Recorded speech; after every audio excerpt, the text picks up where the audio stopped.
En el nombre del Padre, y del Hijo, y del Espíritu Santo. Alabado sea Jesucristo.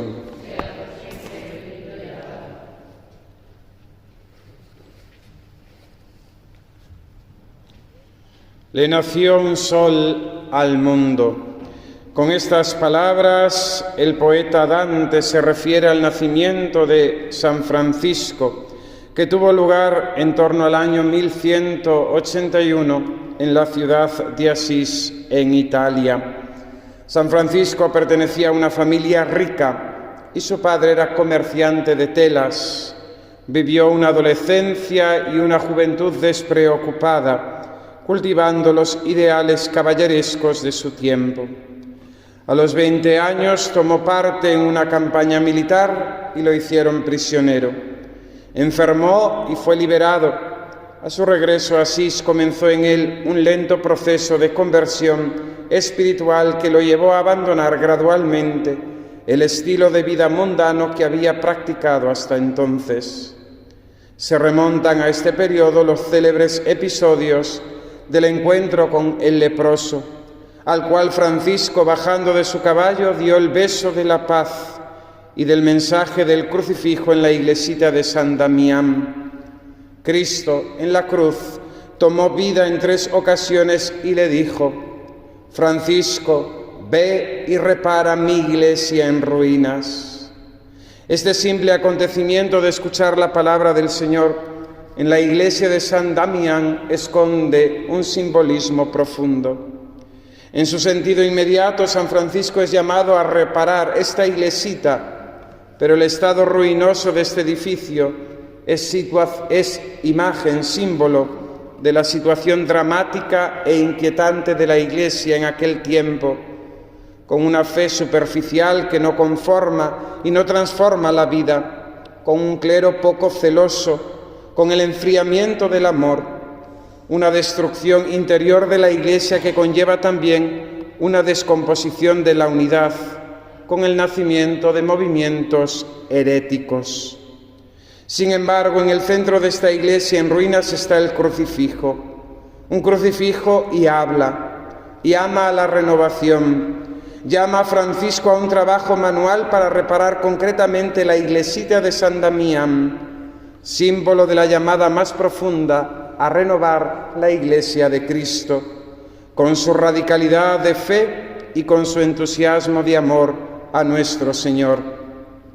Este acontecimiento, que probablemente tuvo lugar en 1205, recuerda otro, el sueño del Papa Inocencio III, quien en sueños ve que la Basílica de Letrán, la iglesia madre de todas las iglesias, se está derrumbando, y un religioso pequeño e insignificante sostiene con sus hombros la iglesia para que no se derrumbe.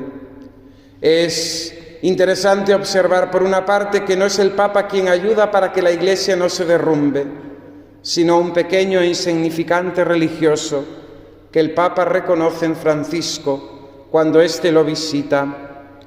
Inocencio III, este Papa, era un Papa poderoso, de gran cultura teológica y gran poder político.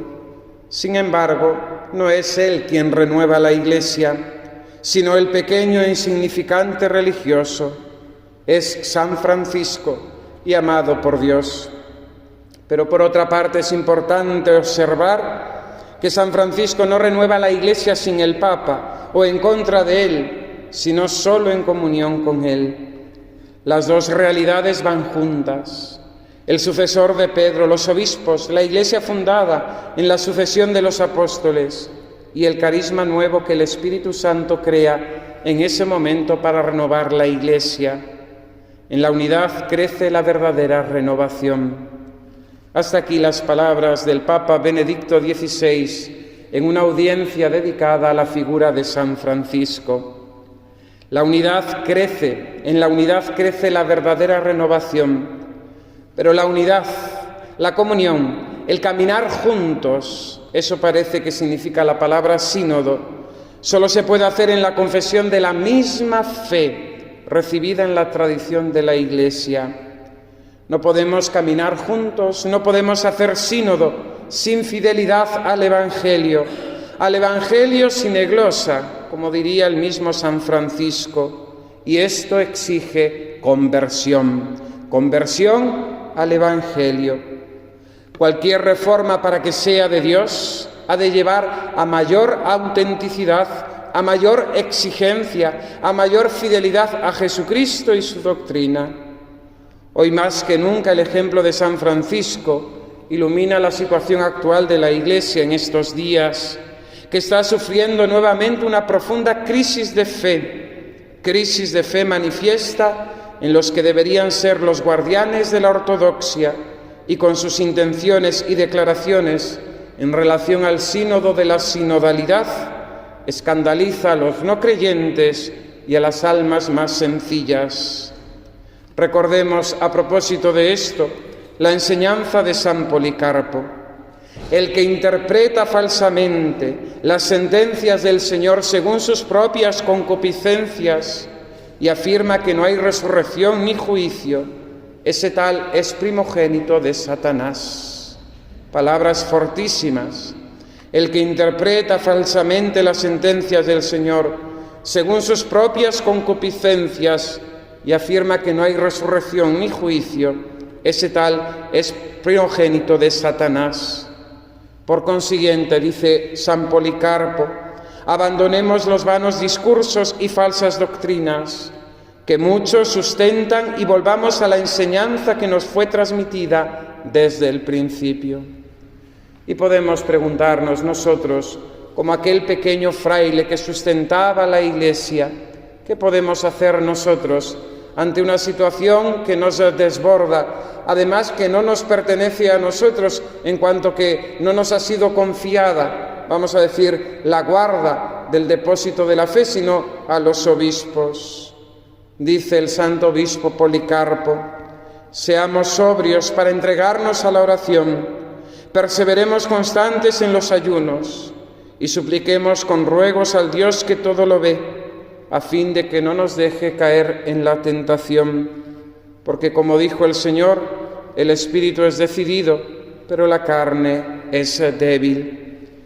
Queridos hermanos, cojamos el ejemplo de San Francisco de Asís y nosotros, con nuestra conversión al Evangelio de Jesucristo, mediante nuestra vida de oración y sacrificios, colaboremos a la verdadera renovación, a la verdadera reforma de la Iglesia. Pidamos la intercesión de San Francisco para que el Papa y los obispos se dejen iluminar verdaderamente por el Espíritu Santo y no interpreten la Sagrada Escritura movidos por sus propias concupiscencias, que no haya motivaciones externas ni internas en contra del Evangelio y que gobiernen a la grey de Cristo, que proclamen la fe de la Iglesia sin alterarla, sin mutarla, sin cambiarla, en la tradición que hemos recibido desde la predicación de los apóstoles. Ayudemos a esta tarea mediante nuestra oración, mediante nuestros sacrificios ofrecidos por esta intención. Que así sea. En el nombre del Padre, y del Hijo, y del Espíritu Santo. Amén.